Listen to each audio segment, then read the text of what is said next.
بیایید دعای جناب ما را با هم بخوانیم و بگذاریم.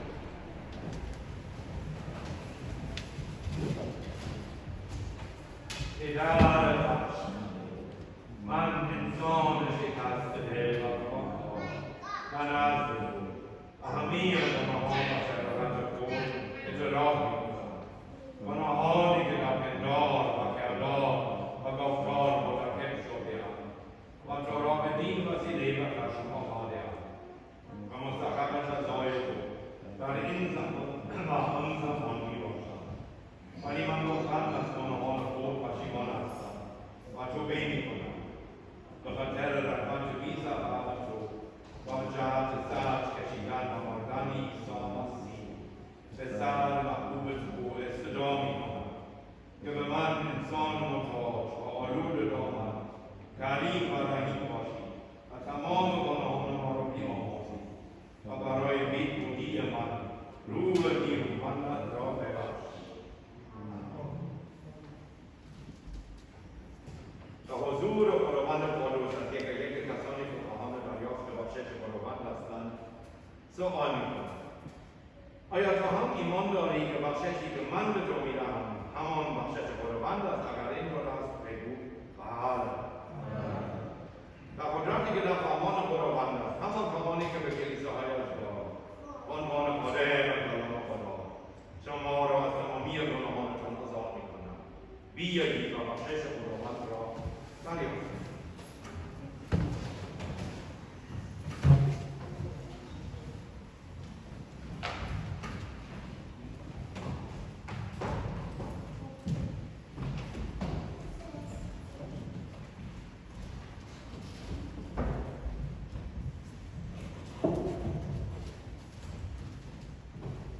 گناهان تو و بخشیده شد. Gesegnet auf deinem Weg zur heiligen Taufe. گناهان تو بخشیده شد. گناهان تو بخشیده شد. گناهان تو بخشیده شد. گناهان تو بخشیده شد. گناهان تو بخشیده شد. گناهان تو بخشیده شد. گناهان تو بخشیده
شد.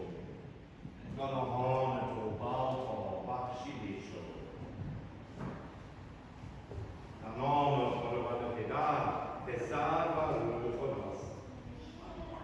بروید از صلح و آرامش و امن.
تو آب کنی.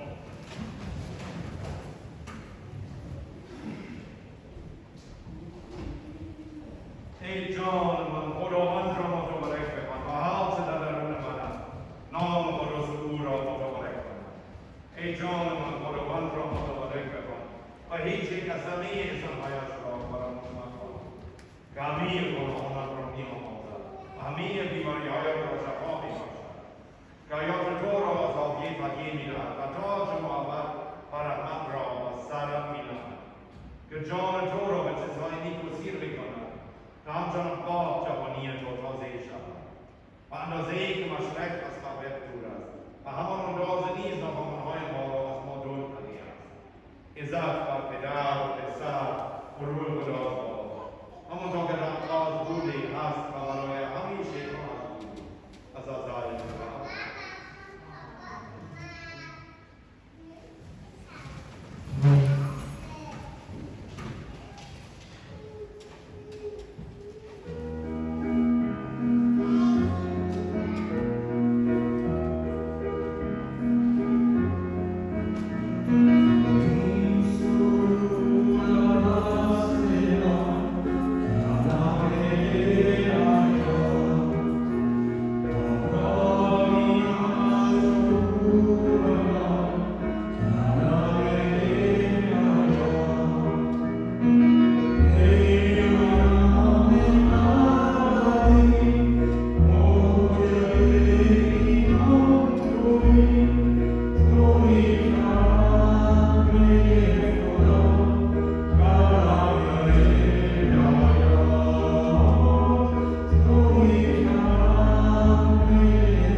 انجیل مقدس یوحنا باب ششم.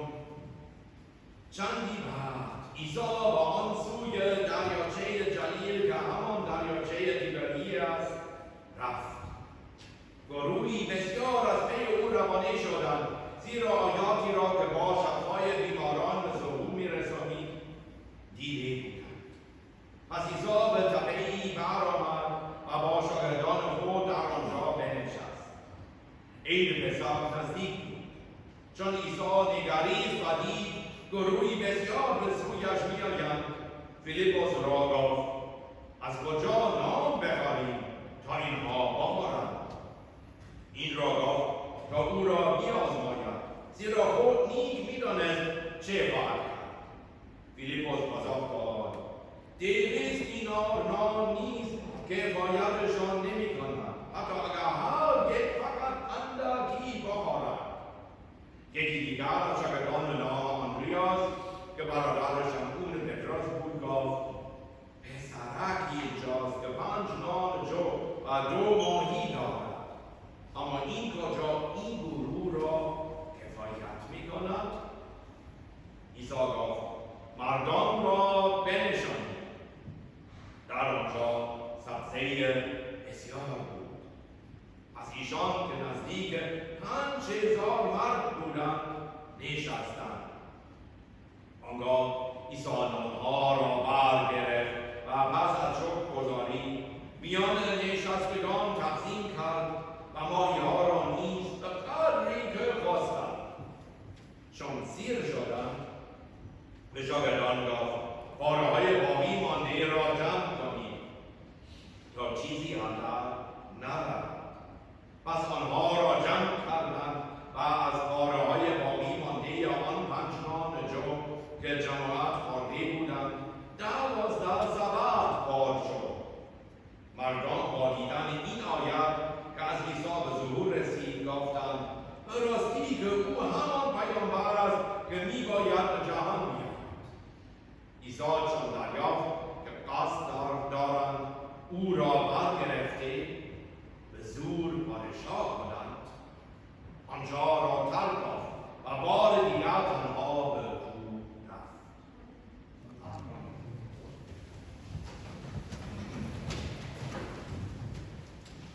در حال حاضر برای من بسیار دشوار است که به عکس‌های سالهای گذشته کلیسا نگاه کنم.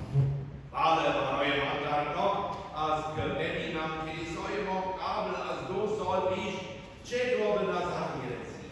یک عبادت تمام و کمال در روز یکشنبه با شرکت صدها نفر در شاربانی، با مشارکت اعضا و افرادی که در قرائت معنای عبادت و دعا کمک می‌کردند و صرف یک نهار بزرگ دست جمعی که در آن من از برنامه‌های هفته پیش رو صحبت می‌کردم. راضی نگاه داشتن این گروه بزرگ در آن زمان به عبادت می‌آمدند برای ما هم یک چالش بزرگ بود. مدیریت مالی در آن زمان برای ما یک چالش بزرگ به حساب می‌آمد. کارهای ما در آن زمان وابسته به خداوند بود که بارها معجزات خود را نشان می‌داد و به ما هدایایی بیش از آنچه انتظار و امید داشتیم عطا می‌کرد. به نوعی همه کارها به خوبی و تمام و کمال پیش می‌رفت. و حالا نه تعداد افرادی که به ما مراجعه می‌کنند و از ما تقاضای حمایت می‌کنند اما تمایل داریم با آنها خدمت کنیم کم نشده. حتی اگر در حال حاضر تمام آنها را به یک کار نبینیم، اگر چک امکان مراقبت و خدمت به این افراد در طی 16 ماه گذشته بسیار دشوارتر شده. در حال حاضر دست و بال ما بسته شده و همینطور هم خواهد ماند و به جای اینکه امیدوار باشیم که شرایط در ماه‌های آینده بهبود پیدا می‌کند، می‌بینیم که اندک کارهایی که اکنون امکان‌پذیر هستند دوباره در معرض خطر قرار دارند. می‌بینیم که چگونه با گسترش گونه جهش یافته دلتا دوباره باید منتظر این باشیم که حداقل امکاناتی که برای تامین نیاز جامعه داریم دوباره از دسترس ما خارج بشود. زندگی اجتماعی غنی ما تبدیل به یک مدیریت بحرانی کما بیش موفق و یا حتی ناموفق شده که به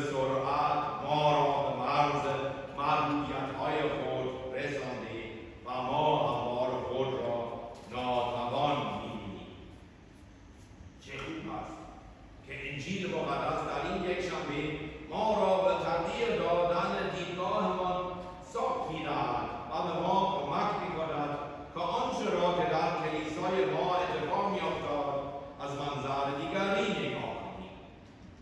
جمعیت زیادی از پی عیسی می‌آید.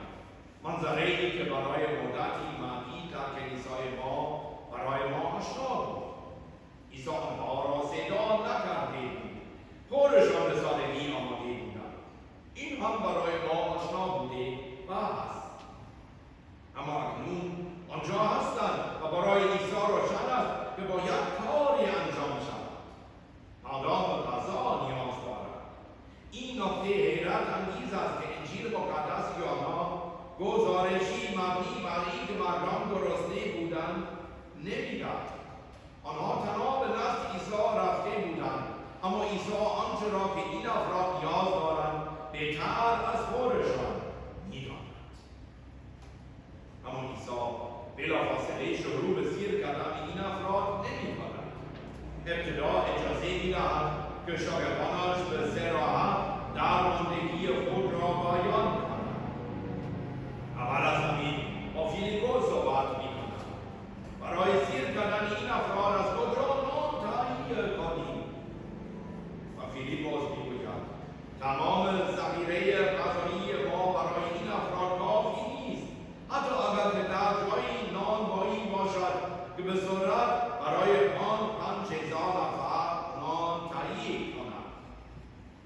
و سپس آندریاس یک پیشنهاد جالب دارد.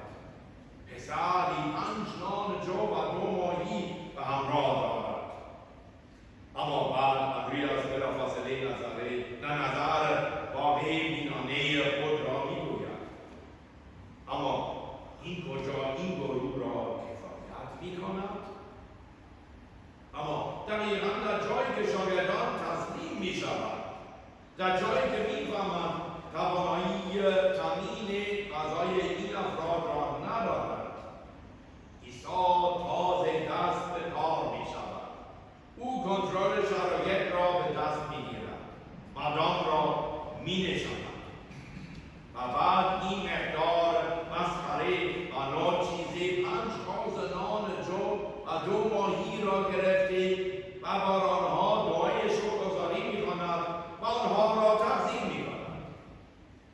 و هر کس می‌تواند هر چقدر که دوست داشت بردارد. و در پایان وقتی که همین سیر شدند، شاگردان 12 سبد پر از باقی مانده 5 نان جو را جمع می‌کنند. نه، در اینجا به هیچ وجه چیزی توضیح داده نمی‌شود. تنها آنچه که اتفاق افتاده توضیح می‌شود. بله، معجزه اتفاق افتاده که به این صورت نبودی که عیسی بسته‌های غذایی که مردم با خود آورده بودند را تقسیم کند. نه، همه چیز کاملا وابسته به عیسی و توسط عیسی انجام شده. بدین صورت که افرادی که در آنجا بودند هم این معجزه را تشخیص دادند. آنها تشخیص می‌دهند که عیسی همان کسی است که ما مردم مدت‌ها منتظرش بودیم. او همان کسی است که ما به او نیاز داریم. او میبایست پادشاه ما باشد. اما این دقیقاً چیزی است که عیسی نمی‌خواهد. او تمایل ندارد که مردم او را به عنوان یک معجزه‌گر ببینند که در مواقع نیاز احتیاجات آنها را برآورده می‌کند. عیسی می‌خواهد به مردم بفهماند که او چیزی بیش از پر کردن شکم گرسنگان برای عرضه کردن دارد و او این مطلب را در سخنرانی بعدی خود به حضور بیان می‌کند. او به تنهایی نان حیات است که ما را نه تنها برای چند ساعت بلکه برای ابد سیر می‌کند. یوحنا در اینجا چه داستان تسکین دهنده‌ای را برای ما تعریف می‌کند. ما در کلیسای خود درست مثل فیلیپوس و آندریاس در آن زمان ایستاده‌ایم. ما چیزهای کمی برای تامین نیاز افراد زیادی که خواستار کمک به آنها هستیم را داریم. مقررات کرونا و تمام محدودیت‌هایش چنان دست ما را بسته که به سختی توان انجام کارهایی که خواستار آن هستیم را داریم. ما درمانده‌ایم و شاید کمی هم عصبانی هستیم که برای مدت به این طولانی مجبور به تحمل این درماندگی هستیم. اما همانطور که خیره به ناتوانی و محدودیت‌های ما نگاه می‌کنیم و وضوح در این هفته‌ها و ماه‌ها می‌بینیم که مسیح مدت‌هاست در میان ما کار می‌کند. او یقیناً آنچه را که ما داریم می‌گیرد. نانی را که در محراب قرار دارد می‌گیرد. کمی از شرابی که در جام قرار دارد را برمی‌دارد. کلام برکت خود را بر آن می‌خواند. پس سپس آنچه که به واسطه کلامش به حقیقت تبدیل شده را تقسیم می‌کند. نان و شراب که حالا به واسطه کلام خردمند او جسم و خون او هستند. و در حالی که ما هنوز به محدودیت و کاستی‌های خود فکر می‌کنیم، عیسی در اینجا در حال سیر کردن ماست. نه تنها برای چند ساعت، بلکه واقعاً و حقیقتاً برای ابد. حتی اگر دست‌های ما برای انجام خیلی از کارها بسته باشد. مهمترین اتفاق در بین ما اتفاق می‌افتد. مسیح قیام کرده در اینجاست. او به ما اجازه می‌دهد که غذای حیات جاودان را تقسیم کنیم. او به ما در اینجا به فراوانی می‌بخشد تا همه کمبودهای ما را جبران کند. نه، ما فقط در اینجا بحرانی کرونا را مدیریت نمی‌کنیم. ما چیزهای خیلی بیشتری برای تقسیم کردن داریم. و زمانی که بتوانیم مراسم عبادت را دوباره گروهی در اینجا جشن بگیریم، هیچ چیز تغییر نخواهد کرد. مهمترین چیز همین است و همین هم باقی می‌ماند. غذای حیات جاودان که در اینجا دریافت می‌کنیم و جمع شدن همگانی در مهراب. و حتی اگر فقط در گروه‌های کوچک بتوانیم این کار را تکرار کنیم، جسم و خون مسیح ما را با هم متحد می‌کند و ویژه در این زمان کرونا. اجازه بدهید که مفهوم واقعی کلیسا را درک کنیم. این مفهوم درباره روابط اجتماعی نیست، بلکه در مورد او پادشاه تمام پادشاهان عیسی مسیح است که به ما اجازه می‌دهد تا روی حیات جاودان را در اینجا توضیح کنیم. این اتفاق دوباره می‌افتد. امروز بار دیگر ما چه کلیسای ثروتمندی هستیم. آمین. الان با از دعا.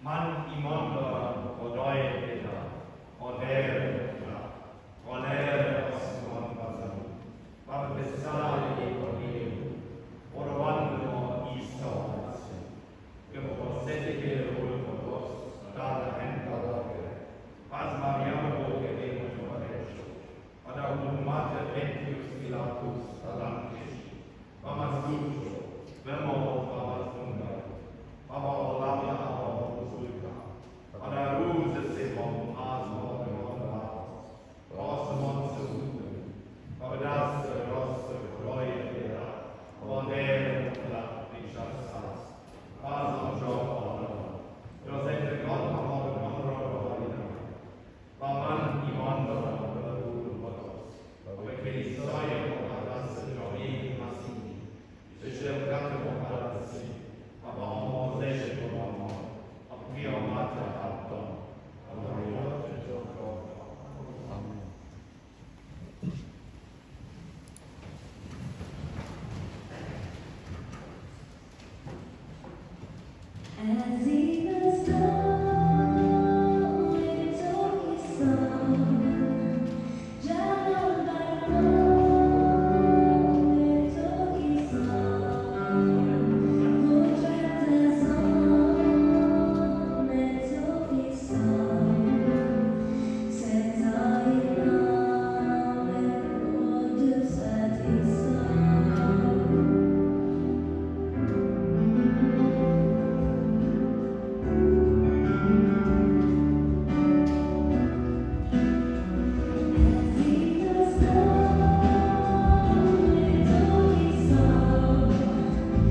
مخلصان سزاوار از پهر به ما تو را سفر مقدس به در کنه خداوند جاودان در تمامی زمانها و در تمامی مکانها حمد و سپاس گوییم به واسطه سفر عیسی مسیح او را برای شفاعت به این دنیا فرستادیم به واسطه مرگ او ما گناهانمان بخشوده شد پس در قیام ما زندگی داده شد به واسطه او حمد میکنم فرشتگان از رحم تو را به تو دعا میکنم به سبب قدرت‌های آسمانی و تمامی قدرت‌های آسمانی از عزت تو به تو تعظیم میکنم آسمان و تمامی قدرت‌های آسمان و تمامی فرشتگان تو را می‌ستایند و همه با یکدیگر از وجود تو فریاد شادی به سر می‌آورند بیایید و صدایمان را با آنها یکی کنیم و ستایشمان بدون پایان بخوانیم قدوس قدوس قدوس خداوند است سرور تمامی قشون آسمان و زمین همه از عزت اوست حمد و ستایش بر او باد که در نام سرور می‌آید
برای شما داده خواهد شد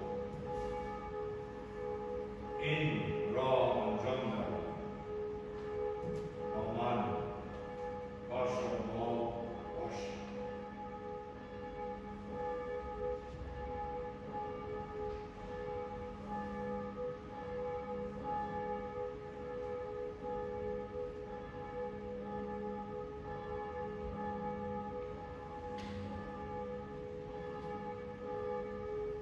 همچنین جام شراب را برداشت بعد از شام شکر گزاری کرد و گفت ببینید و همه از این بنوشید این خون من که برای شما جاری خواهد شد برای بخشایش گناهان این را انجام دهید و من با شما باشم.